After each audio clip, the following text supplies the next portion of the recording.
Canadian. Did you hear that dance? I farted! You did, just now? Is this really where we want to go?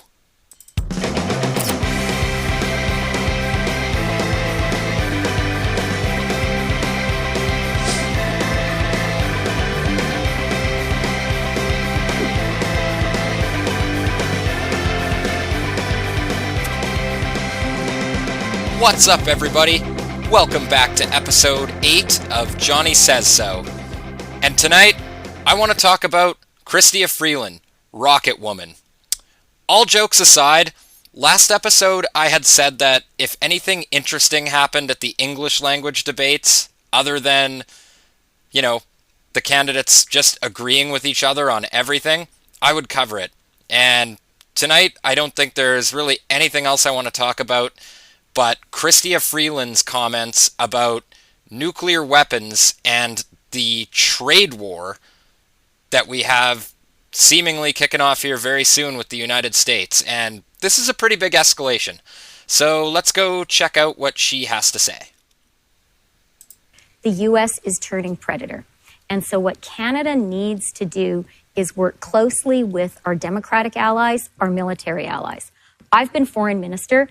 I know how to do that. That's why I would start with our Nordic partners, specifically Denmark, which is also being threatened, and our European NATO allies. I would be sure that France and Britain were there, who possess nuclear weapons. And I would be working urgently with those partners to build a closer security relationship that guarantees our security in a time when the United States can be a threat. Now, I'm coming in with a hot take here, but I don't think we are in a position to be threatening anybody with nuclear weapons, particularly the United States of America. This is the last thing we need to do right now, with the world the way it is fracture NATO like this, which is exactly what would happen.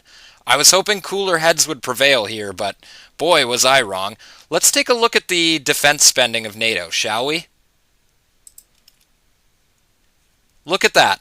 The United States makes up most of it.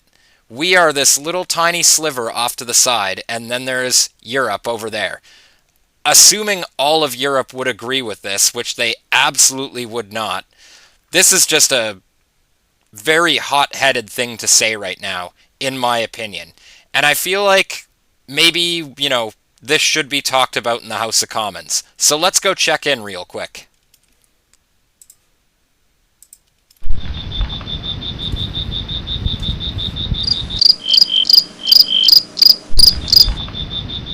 You get the point, guys. I've harped on this a few times already now, but it can't be overstated. This is not the time to have a shut-down parliament with absolutely no debate, no discussion, no legislation going through, just the whims of a lame duck, resigned prime minister and his former deputy prime minister going up against their advisor, who also happens to be the godfather of Chrystia Freeland's son.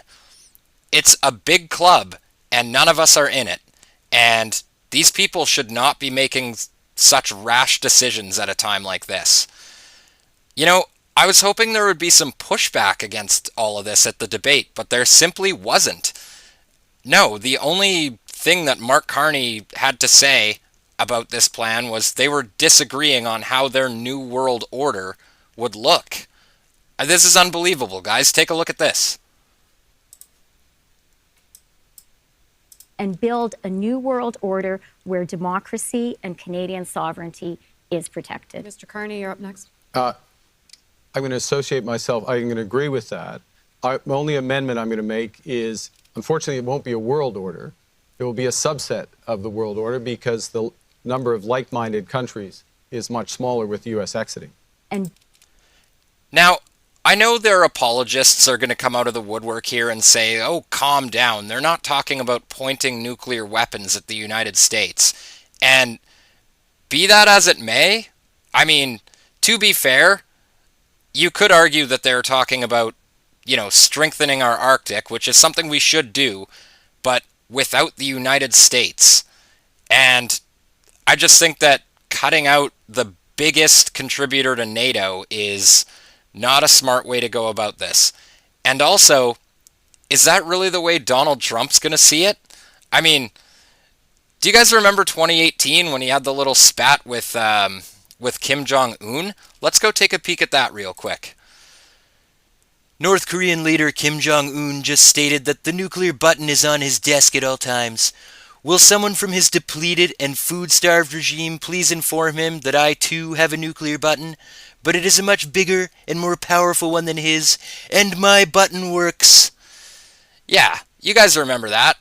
Now I'm getting some deja vu here.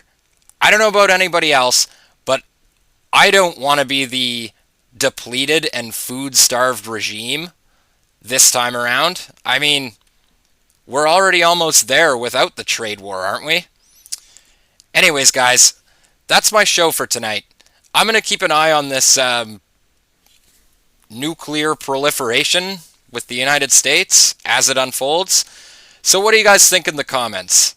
Is this a nothing burger, or is this something we should all be concerned about? As always, guys, please like and subscribe if you enjoy the videos, and I'll see you in the next one. Peace.